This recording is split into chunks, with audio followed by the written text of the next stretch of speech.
সাজা ভোগতনে পড়েগা।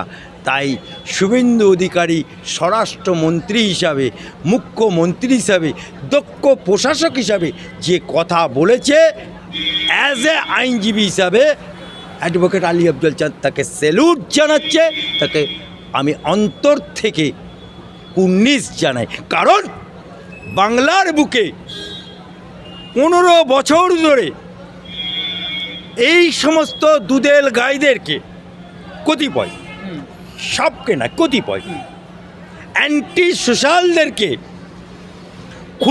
খুল্লা ছাড় দিয়েছিল।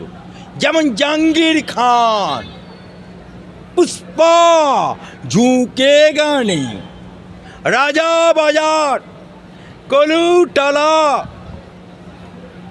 বেনিয়াতলা, পার সার্কাস, নিউ मार्केट, बड़ा बाजार, सब काला, काला धन काला कानून, काला धन काला कानून, ये जो करने का साहस मिला था, क्यों? इसीलिए मिलता था जो सरकार वो काला धन और काला कानून करने के लिए पूरा के पूरा मदद था। ये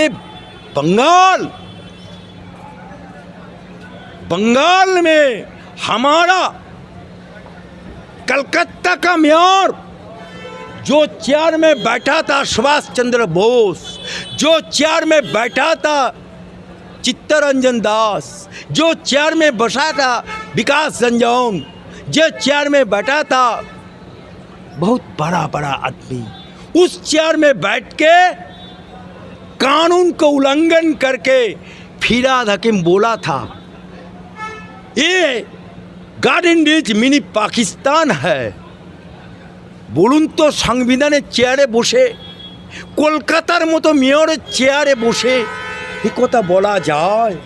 তার মানে কি প্রশাসন মদত পাচ্ছে, জিহাদিরে মদত দিচ্ছে, খুল্লা গুন্ডাগার্দি করতে পুলিশ মদত দিচ্ছে, তাই এরকম কীর্তি হয়েছে। আজকে অবয়া খুন হয়েছে, রেপ হয়েছে, যারা দোষী তারা ঘুরে বেড়াচ্ছে, আর একটা নিরীহ ছেলে সিভিক তাকে ধরে বলছে ফাঁসি চাই, ফাঁসি চাই। আজকে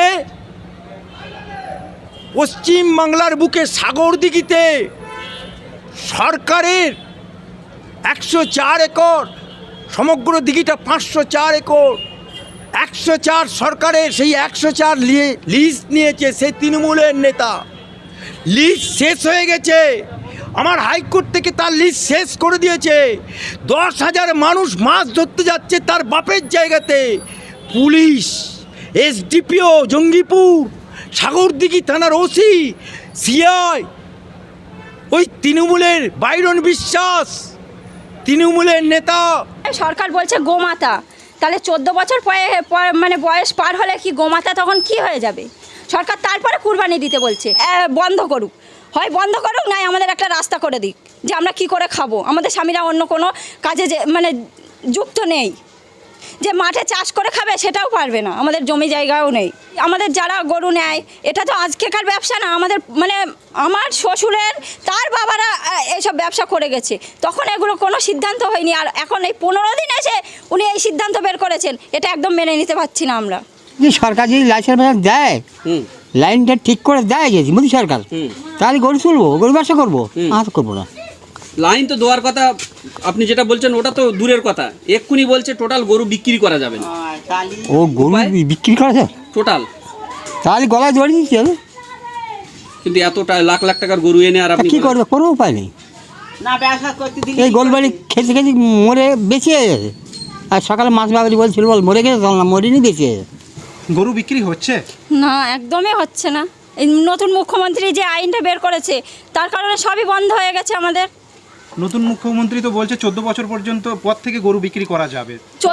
14 বছর মানে একটা গরু কি বাঁচতে পারে? 14 বছর একটা মানুষ হয়তো আজকে আমি এই দাঁড়িয়ে এখানে কথা বলছি, কালকে হয়তো নাও আমি থাকতে পারি, তাহলে একটা গরু কি করে 14 বছর বেঁচে থাকতে পারে? এটা একদম ভুল ধারণা। উনি একদম মানে সম্পূর্ণ ভুল একটা সিদ্ধান্ত নিয়েছেন। এটা আমরা বলবো যে উনি সিদ্ধান্তটা মানে সচরাচর করে দিক, যে এবারটা কুরবানি হয়ে যাক, তারপর মানে আমাদের একটা সময় দিক। যে আমরা তো জানতাম না যে উনি এই ক্ষমতায় এসে এই আইনটা বের করবে। হ্যাঁ, উনি এসেছেন, খুবই ভালো কথা। হ্যাঁ, উনি অন্য আইন পাশ করুক, এবছরটা অন্তত ছেড়ে দিক আমাদের, না তো আমরা তো মরে যাব, না খেতে পেয়ে মরে যাব। আর গরুগুলোকেও বা খাওয়াবো কি? আমরা ভুসির দোকানে যাচ্ছি, ভুসিওয়ালা বলছে কি তোমরা এখন আমরা ভুসি দিতে পারবো না। আমরা ধরো বাকিতে ভুসি নেই, এই মানে ঈদটা হয়ে গেলে একসাথে সব টাকা মিটিয়ে দেই। এবার ওরা বলছে কি যে আমরা কোন ভাষায় আপনাদেরকে ভুসিটা দেবো? তারা ভরসা পাচ্ছে না। না। আপনাদের কি লোন আছে? হ্যাঁ, লোন তো অবশ্যই আছে, লোন করেই গরু তোলা। কতটা গরু আছে? 8টা গরু আছে আমার কত খাটালে। টাকা লোন চলছে? লোন চলছে প্রায় 3 লাখ টাকার লোন চলছে। আরও মানে পরের কাছ থেকে সুদ করে টাকা নিয়ে তারপরে হচ্ছে গরুটা নিয়ে আপনি আসা বললেন হয়েছে। যে গরু এই সময় দিক, হ্যাঁ। এই সময় যদি সময় দেয়, আপনারা যদি গরু বিক্রি করে দেন, পরে যদি ফের আইন করে, আপনারা কি আর গরু পুষবেন না? এবার সেটা পরের সিদ্ধান্ত। এবারটা তো আমাদের বাঁচিয়ে দিক, তারপরে যা হয় সেটা আমরা ভেবেচিন্তে দেখব। মুখ্যমন্ত্রীর এই হঠকারী সিদ্ধান্তে আপনারা খুশি নন? না, একদম খুশি নয়। আমার মানে মানুষের এবার মৃত্যু ছাড়ার পথ নেই আমাদের। সবাই এসে তো চাপ দেবে এবারে যে আমাদের টাকাগুলো মিটিয়ে দিন। আমরা কি করে দেবো? গরু বিক্রি না হলে আমরা কি করে টাকাটা মেটাবো? মুখ্যমন্ত্রী বলছেন তো সোনার বাংলা গড়বেন। সোনার বাংলা একদম আমরা চাই না। সোনার বাংলা করতে চাইলে এইসব আইন পাশ করে উনি। একদম মানে এটা ভুল কথা। সোনার বাংলা মোটেও হচ্ছে না। এতে হিন্দু মুসলিমের ভেতরে উনি একটা দাঙ্গা বাঁধিয়ে দেওয়ার চেষ্টা করছেন। মুসলিমরা বলছে যে আমরা গরু কিনবো না, না, আপনারা আমাদের কাছে গরু বিক্রিও করবেন না। এই অবস্থায় কি হবে? ওরা মানে ভয় পেয়েছে।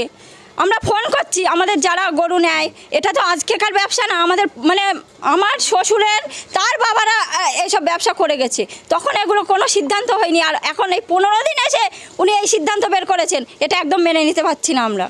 খরিদ্দার আসছে না? না, বলছে আমরা যাব কি করে, আমাদের রাস্তায় আটকে দিচ্ছে, গরু নিয়ে আসতে গেলে গরু লাভিয়ে নিচ্ছে। এগুলো কি ধরনের মানে আচরণ ওদের? একদম মানে এসব বন্ধ করুক, হয় বন্ধ করুক, নাই আমাদের একটা রাস্তা করে দিক যে আমরা কি করে খাবো। আমাদের স্বামীরা অন্য কোনো কাজে যে মানে যুক্ত নেই, যে মাঠে চাষ করে খাবে সেটাও পারবে না, আমাদের জমি জায়গাও নেই। ধরুন এই আইন কি পরিবর্তন করলো না সরকার, আর আগামী দিনে গরুও বিক্রি হলো না, তাহলে আপনারা কি করবেন? কি করব? তাহলে আমাদের হাতে বীজ তুলে দিয়ে যাক, আমাদের বাচ্চা অনাথ হয়ে যাক। উনি তো সেইগুলো দেখার জন্যই তো এই আইনটা পাশ করেছে। আপনারা কি বৃহত্তর আন্দোলনের দিকে যাবেন না? হ্যাঁ, যাব, অবশ্যই যাব। অনেকে বলছে যে 1% 2% লোকে কে কোথায় কি বলছে, না, সেগুলো নিয়ে আমাদের না, এটা একদম হবে না। এটা একদম ভুল। মানে এই পশ্চিমবাংলায় 70% মানুষ এই গরু ব্যবসার সাথে যুক্ত আছে, তারাও আন্দোলন করছে না তা নয়। আমাদের এখানে একজন অলরেডি গলায় দড়ি দিয়ে মরেও গেছে। কোথায় ওটা? এই গোয়ালবাড়িতে। গরু ব্যবসায়ী? হ্যাঁ, দেনা করে ফেলেছে, চিন্তা করছে যে দেনা মানে কি করে দেব, তার জন্য সে। তাহলে সরকার কি এইগুলো দেখার জন্য এই আইনটা পাশ করেছেন? নাম? আপনার নাম পড়ি। আমার নাম অর্পিতা ঘোষ, আমি বামুনিয়ার বাসিন্দা। এই যে সরকার বলছে গোমাতা, তাহলে 14 বছর মানে বয়স পার হলে কি গোমাতা তখন কি হয়ে যাবে? সরকার তারপরে কুরবানি দিতে বলছে, তারপর তাকে হত্যা করতে বলছে।